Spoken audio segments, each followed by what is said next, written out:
My name is Jeremy Howard, Head of Academic Projects at Colnaghi, and author of the company history which we published 10 years ago to celebrate our 250th anniversary. Today, I want to talk about one of the greatest deals in that long history, the sale of Titian's Europa to Isabella Stewart Gardener, a story which is charted in a wonderful series of letters and account books in the Colnaghi archive. Titian's Europa, which is regarded as one of the supreme Italian Renaissance masterpieces in America, was commissioned by Philip II of Spain as part of a series of poesie or mythological paintings illustrating Ovid's Metamorphoses, which are the subject of a major exhibition at the National Gallery. It shows Europa being abducted by Jupiter in the guise of a bull, as described in Ovid's Metamorphoses. She trembles with fear and looks back at the receding shore, holding fast a horn with one hand and resting the other on the creature's back, and her fluttering garments stream behind her in the wind. The other paintings in the series included Diana and Actaeon, the death of Actaeon, Danae, Venus and Adonis, and Europa's companion picture, the Perseus and Andromeda, in the Wallace Collection, London. Given the very austere and puritanical nature of the king, it is rather surprising that he should have commissioned such an erotic series of paintings, but there was a well-established tradition in Italy for hanging such subjects in bridal chambers, and when this series of paintings was begun, Philip had just got married to Queen Mary I of England. Undoubtedly, also, Philip would have known about the magnificent earlier series of mythological paintings by Titian, which had been commissioned by Alfonso d'Este of Ferrara, where Titian had recreated an imaginary picture gallery of a Greek collector, known only from classical texts, and whereas, as with the Poesie done for Philip II, most of the subjects were taken from Ovid. The first two paintings in the series, painted in the 1550s, were Titian's Danae and the Venus and Adonis, the second of which was completed the year of Philip's marriage to Mary. From the first, Titian seems to have been concerned as much about formal considerations as the subject matter of his pictures. And although the subjects were loosely derived from Ovid's Metamorphoses, Titian often took considerable liberties with the texts in the interests of making a pleasing composition, and also, perhaps it has to be said, playing to the sensual appetites of the young king. Because the figure of Danae, which I have already sent to your Majesty, is seen entirely from the front, I have chosen, in this other Poesia, to vary the appearance and show it from the opposite side, so that a room in which they are hung will seem more agreeable. Shortly, I hope, to send you the Poesia of Perseus and Andromeda, which will have a viewpoint different from these two, and likewise Medea and Jason. Evidence of Titian's concern to vary the viewpoint is the fact that X-rays show quite substantial changes in the positioning of the figure of Andromeda, which was originally to the right of the composition. In the event, Titian never got round to sending the Medea and Jason, and 3 years after the Perseus and Andromeda was completed, the Rape of Europa was painted, probably to hang as a substitute to the Jason and Medea as a pendant to the Perseus and Andromeda. Europa was thus one of the last pictures to be painted in the series, and Titian was evidently particularly proud of it, because in April 1562 he wrote to King Philip II to say that she may be the seal of the many other works that were ordered and furnished to you by me. In 1623, Charles I of England arrived in Spain, having travelled there incognito to seek the hand of the Infanta. Diplomatically, the mission was a disaster, and after a few months the marriage negotiations broke down. But artistically the trip was of enormous significance, because it opened the king's eyes to the glories of the Spanish royal collection. One of the pictures which Charles was offered was the Europa, but following the breakdown of marriage negotiations, the picture remained in Spain for another 100 years, and in the 18th century was given by the Spanish king to the French ambassador, the Duc de Gramont, who in turn presented it to the Regent of France, the Duc d'Orléans.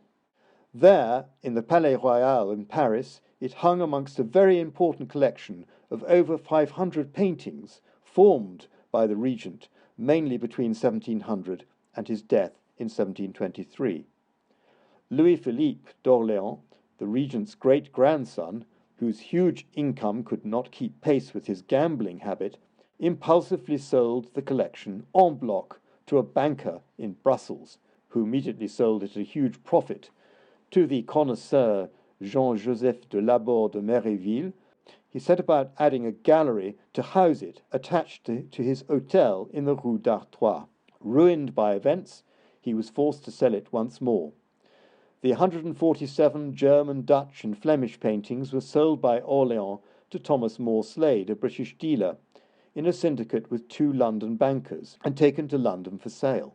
There were protests from the French artists and public, and from the Duke's creditors, and Slade found it prudent to tell the French that the pictures were going overland to Calais, but actually to sneak them onto a barge by night and ship them down the Seine to Le Havre.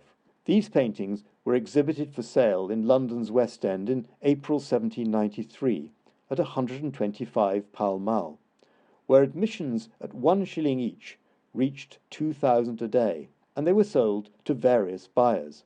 Philippe Égalité, as he had renamed himself, was arrested in April 1793. He would be guillotined on the 6th of November.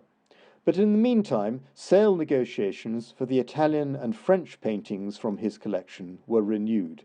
They were sold to Edouard Walquier, a banker in Brussels, who soon after sold them to his cousin, who hoped to add them to the French national collection.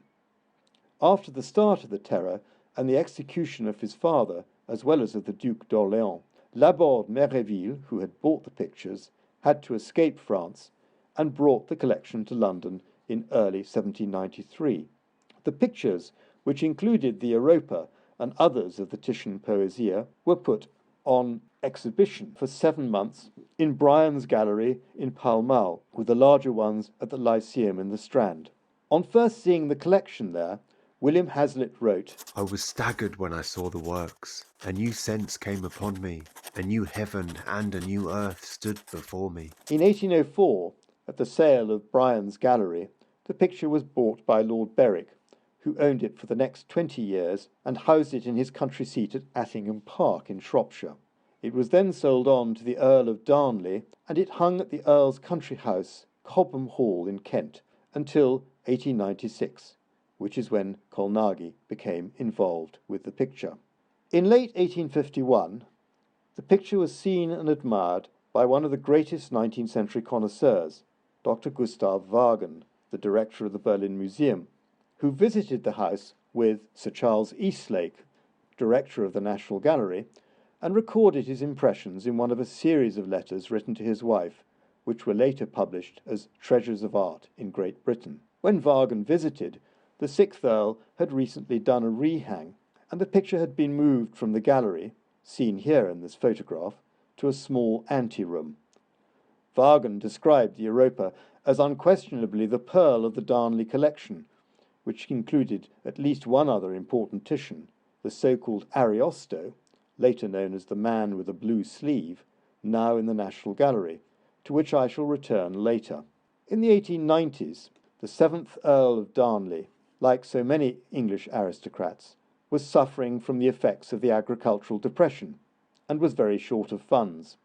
The depression hit the agricultural labourers very hard, as is poignantly shown in Herbert van Hoekema's painting Hard Times, which shows a labourer and his family turned off the land and desperately seeking work. But the landowning aristocrats were also in a very difficult position, and their difficulties were compounded by the introduction of death duties in 1894. Here, in a Punch cartoon entitled Depressed Dukes, the Dukes of Devonshire and Westminster complain that if things continue the way they are going, they will not be able to keep a tomb over their heads, let alone a roof. Although Roger Fenton's photograph of Cobham Hall, taken in the 1850s, showing its manicured lawns, exudes an air of prosperity, 40 years on, things had definitely taken a turn for the worse. And so it was that in June 1895, William Mackay, senior partner of Colnaghi, contacted Dr. Bode, the director of the Berlin Museum. Dear Dr. Bode, I think I ought to let you know that Lord Darnley has approached me through a relation with a view to sell the famous picture of Europa by Titian. I understand that you have had the picture under consideration for some time. Before proceeding, I thought I would let you know that if you had any idea of purchasing it, I can certainly assist you greatly. Mackay offered to act as an intermediary, arguing that I have no doubt I could buy it much more cheaper than you. Later that month, Dr. Bode visited Cobham Hall with Mackay's junior partner Otto Guttekunst, who on the 25th of June wrote to thank the Earl, to thank him for allowing him to take the gentleman in question, who must be Bode, down to Cobham Hall to show him the Titian. He followed this with another letter the following day, asking what price you might be prepared to accept for the picture of Europa by Titian, as we are seriously entertaining its purchase. My lord, we beg leave to acknowledge receipt of your lordship's favour of yesterday. One object in asking for an interview was to avoid delay by ascertaining what price you might be prepared to accept for the picture of Europa by Titian, as we are now seriously entertaining its purchase, and have as yet no authoritative statement from your lordship on that point. We have the honour to be, my lord, your lordship's most obedient servant, P.N.D. Colnaghi. Possibly the price was too high, because negotiations foundered, but they were reopened on February the 19th, 1896, when Guttekunst wrote excitedly to Bernard Berenson to say that he had been offered one of the finest and most important Titians in existence. My dear boy, thank you for your cheque which has come today. Lord Darnley's, for whose name, by the way, must not be mentioned as he is a very touchy and peculiar man, Ariosto is not to be believed. Out of question. But the Europa is a picture for a great coup. There is absolutely nothing against it except for some scrupulous fool the subject, which is very discreetly and quietly treated. Condition is perfect, not considering the dark varnish, and the landscape alone is a masterpiece of the first water. The price is £18,000, but we ought to get 20,000 if accepting at all, and will divide whatever might in the end be willing to take for cash. It would be jolly if Europa came to America. Now as to the photo. I cannot approach Lord Darnley in any way again except with a firm offer, but I had a lengthy interview with his nephew, whom I know very well. He told me he had himself vainly applied for a photo for himself some time ago, but he promised to lend me one if he should get one. He says that someone is now after the picture, and so I cannot, of course, guarantee anything. The picture is in nobody's hand and not for sale, in the owner's words. At the same time, it can be bought for £18,000. This is the man's position. Now tell me what you think.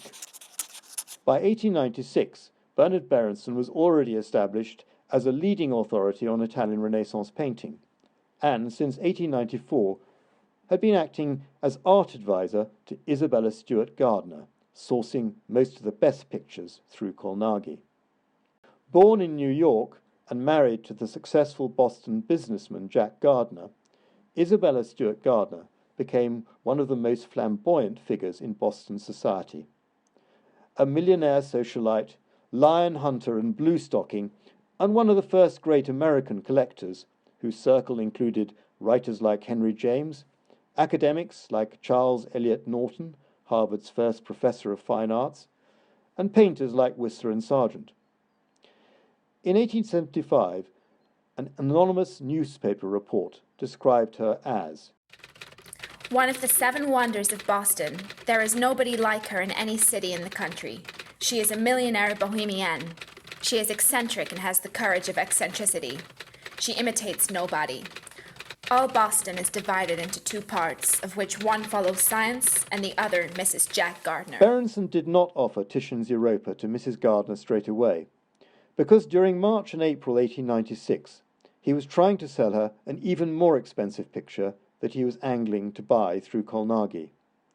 This was Gainsborough's The Blue Boy from the Duke of Westminster's collection, for which Gootekens said she would need to offer at least £30,000, together with a portrait of Maria of Austria, then attributed to Titian. If Mrs. Gardner wanted the Gainsborough, wrote Berenson, she was to cable Yeb, yes, Blue Boy.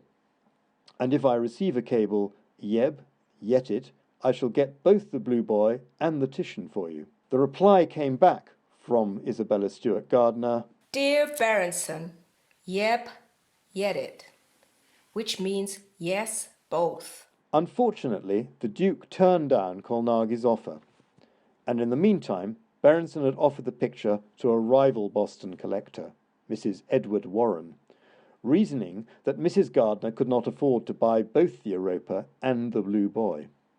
Since Berenson was supposed to give Mrs. Gardner first pick of any paintings coming onto the market, he was now in a very awkward position. To unscramble the situation required the most careful diplomacy, and the letter written by Berenson to Mrs. Gardner on the 10th of May 1896 was a masterpiece of salesmanship. Now, on bended knee, I must make a frightful confession. Just a week ago, I thought the Blue Boy so certainly yours that I did something stupid in consequence. 'Tis a tale with a preface, and this you must briefly hear. One of the few great Titians in the world is the Europa, which was painted for Philip II of Spain, and as we know from Titian's own letter to the king, dispatched to Madrid in April 1562, being in every way of the most poetical feeling and of the most gorgeous colouring that the greatest of all the amateurs, the unfortunate Charles I of England, had it given to him when he was in Madrid, negotiating for the hand of Philip IV's sister. It was then packed up to await his departure. But the negotiations came to nothing, and Charles left Madrid precipitately. The picture remained carefully packed, this partly accounts for its marvellous preservation, and finally came in the last century to the Orleans collection. When that was sold, some 100 years ago, the Europa fell into the hands of a lord, whose name I forget, and then Lord Darnley's, and is now probably to be bought for the not extraordinary price of £20,000. This is my preface. Now, list to my doleful tale. Of all this I became aware just a week ago, when I had no doubt I could get you the Blue Boy. I reasoned that you would not be likely to want to spend £20,000 on top of the 38,000. But the Titian Europa is the finest Italian picture ever again to be sold.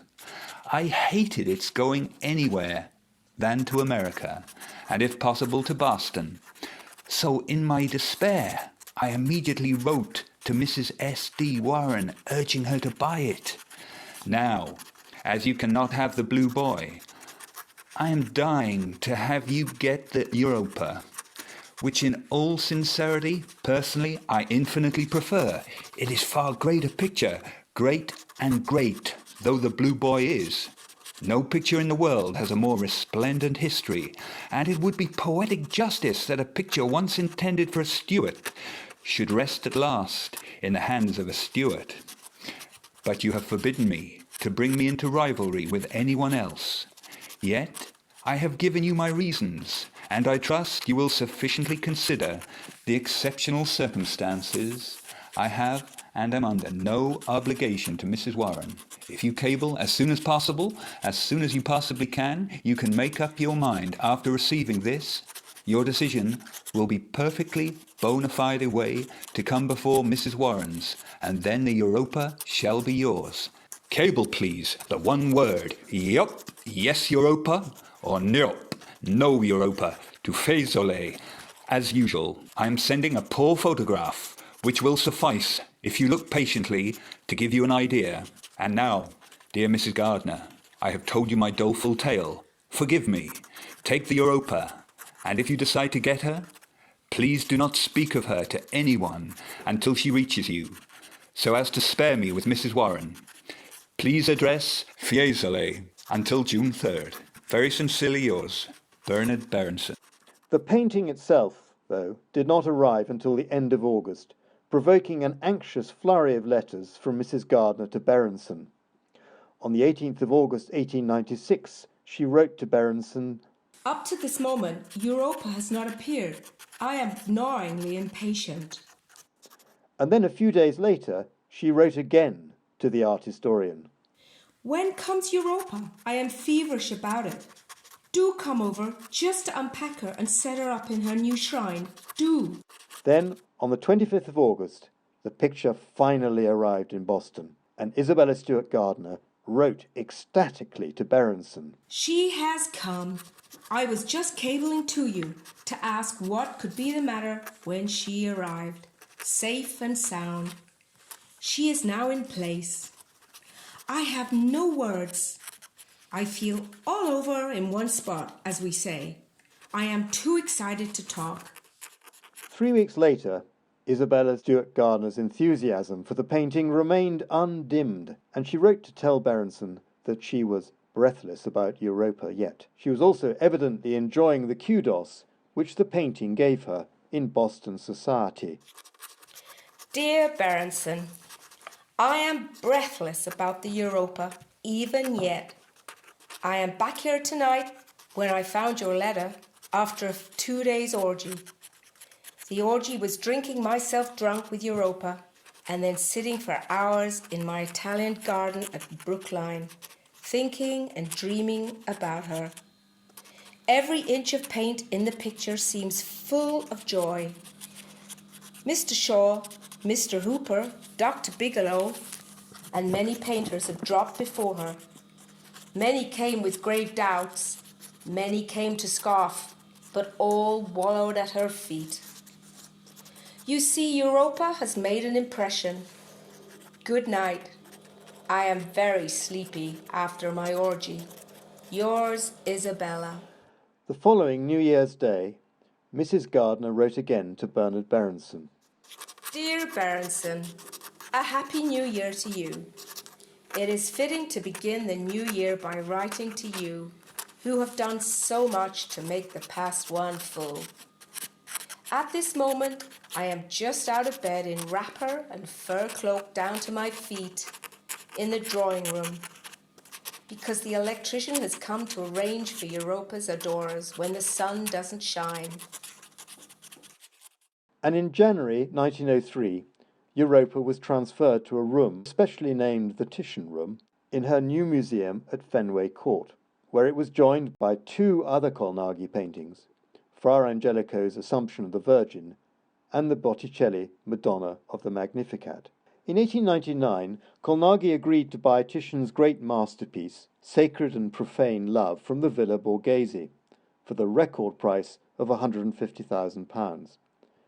Bernard Berenson had been carefully priming Mrs. Gardener to buy the picture, which he said would hang perfectly in the new Titian Room at Fenway Court, next to the Europa. But in the event, negotiations broke down, partly for legal reasons when the Italian government intervened and bought the villa and its collection for the nation, and partly because the colossal price seems to have been a stumbling block with Isabella Stewart Gardener's trustees. Between 1894 and 1902, Colnaghi supplied through Berenson 30 paintings and 1 bust by Cellini, which are among the core works in what became the Isabella Stewart Gardener Museum. But Titian's Europa held a special place in this collection of masterpieces, so much so that she hung it in her Titian room above one of her favourite Worth gowns, which is how it is displayed today. Isabella Stewart Gardener bought her last picture, a Dürer, from Colnaghi in 1902, and shortly afterwards the Great Palace of Art was completed. And there, as far as Colnaghi was concerned, the story ended. But there was an interesting postscript, which I discovered on a recent visit to Florence. In September 1903, shortly after the completion of Fenway Court, Robert Ross, a friend of Oscar Wilde's who ran the Carfax Gallery in London, wrote to the Botticelli expert Herbert Horn that he had a surprise visitor to the gallery. It was the younger brother of the 7th Earl of Darnley, who had inherited Cobham Hall in 1900. Lord Darnley came and paid us a visit. He was very nice and stupid. He said the picture was not for sale in the ordinary way, but that he might consider an offer of £40,000 clear, certainly not less. The sales strategy employed by the Earl, the picture was not for sale in the ordinary way, but he might consider an offer, was uncannily similar to that employed by his elder brother over the sale of the Europa 7 years earlier. Ross didn't mention which picture he'd been offered, though he evidently considered the price excessive, but putting two and two together, it was almost certainly the so-called Ariosto by Titian, now known as the young man with a blue sleeve, which had been turned down by Gutterkunst. 4 years later, after the National Gallery had failed to buy the Titian portrait of Aretino from Colnaghi from Prince Kiji's collection, they paid over £30,000, at that time considered a huge sum, to prevent a second Darnley Titian, the young man with the blue sleeve, joining Europa on the other side of the Atlantic.